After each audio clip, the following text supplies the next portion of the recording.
welcome back to the Fire Burns Within channel. Time for a little review. Kreator released their new album, Hate Über Alles. I've been really listening to it about 3-4 times now, concentrating, listening and getting ready to do my song by song review. So I'm not going to beat about the bush. I'm going to get to this review. The album opens with Hate Über Alles. This is a good, fast-paced, thrashy song. It's typical modern day Kreator. It's got a sort of, a rousing chorus, Hate Über Alles. You can see the fans are gonna chant along with that one. It goes straight headlong into the second song, Killer of Jesus. It's almost like melding into one. There's no difference between the two songs almost. It's like a slight cheat there, they just went headlong into Killer of Jesus, which is a very similar song to Hate Über Alles. So two good songs for old school Kreator fans, but they've still got the sort of modern edge to them. Next song is Crush the Tyrants. I just haven't warmed to this song. I just can't find anything great about this song after four plays. It's a bit of a plodder. It doesn't do a lot for me. Strongest of the Strong was one of the singles. I didn't like it too much at first. I found it, I don't know, slightly wishy-washy, but it's growing on me. It's sort of becoming anthemic. It's got a nice pounding riff. It's easy to headbang with.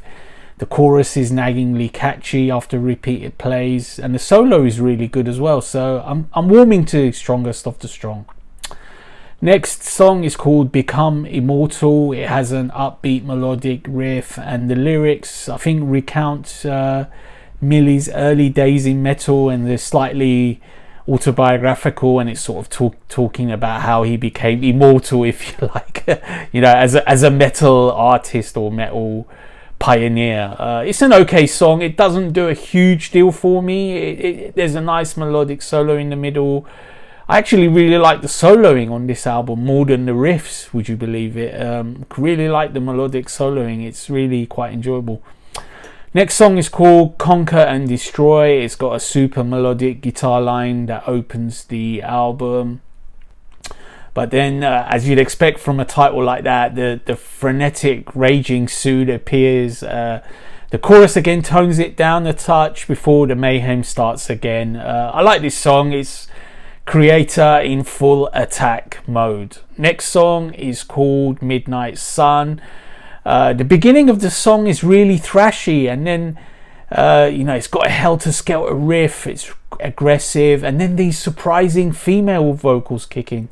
I actually reacted to this song on my channel, and I really like this song. I think it's one of my favorite songs, and it's sort of a departure from normal Kreator style music, mainly because of the female vocals, because the riffs are sort of fairly familiar, but the female vocalist is really enchanting. She adds quite a nice atmosphere to this sort of foreboding song, and it's sort of based on a film as well. So I don't know if you guys know the film Midsummer from a few years ago. It's based on that, I think.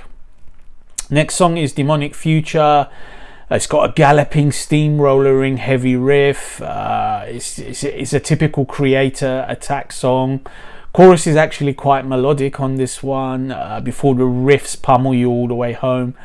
This song is one of my favorites and one of the best and most melodic on the album, so I really enjoy this one.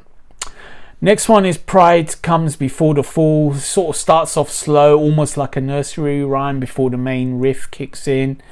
The first verse goes on a pounding riff. Millie does his usual barking vocals. Definitely less venomous sounding than the old Millie, let's say. The song is just okay. It doesn't do a massive deal for me, but it's a solid song. It's an okay song.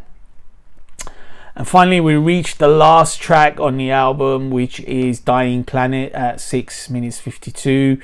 It's got a slow build, it's got a dramatic riff, which is actually rather melodic. The verses settle into a slow plod, sort of. It's got a foreboding feel, reflecting the subject matter, the dying planet, and the lyrics are suitably sort of moody and downbeat. The chorus comes along and it's sort of just merely repeating the title slowly. It's a little bit underwhelming. It's not like super amazing or anything. The song has got some nice twists and turns. You know, it's about as proggy as Kreator is going to get. So, you know, they do change tempo a little bit in this one, a little bit upbeat and then more foreboding and slow in other sections. The song ends on a moody sort of spoken word outro, professing doom and gloom as always, before the album comes to a close. Final thoughts. This is a solid modern day Kreator album. It's a little bit more melodic than Kreator was in the old days, definitely. I mean, they've sort of softened their sound a touch. They're still raging. They can be aggressive. Slayer-like riffs are used often, but they've always got a little bit more melody and a little bit more experimentation in their sound. You know, they're getting a little bit older. They're not like full of just absolute rage anymore. There's anger, but there's sort of different anger, if you like. The production on the album could be a little better, in my opinion. It's sort of a little bit lacks a little bit of bite. It's clean, it's sharp, but it's not quite as clean as some other albums that you can hear in this day and age. If you're a modern day Kreator fan, I think you'll be pretty pleased with the album. If you're an old school rager, you know, lifting the flag of hate and wanting super fast aggression all the time, song after song, you know, you probably won't like all of it. You'll like some of it. Some of it harks back to the old school Kreator, but then you've got all the other parts where it's sort of more melodic, more sort of calmer, little bit more just standard heavy metal, you know, not so much full on raising the flag of hate Kreator style aggression. So that's it. That was my opinion on the new Kreator album. I rate it around, I was toying with the idea of 7.5 out of 10, but I'll be generous and I'll go 8 out of 10. So in my opinion, it's an 8 out of 10 release, but it could be a 7.5. Some people might give a little bit more, but it's in that ballpark. So I'll go with 8 out of 10. Okay, as always, like, subscribe, and stay tuned for more metal content.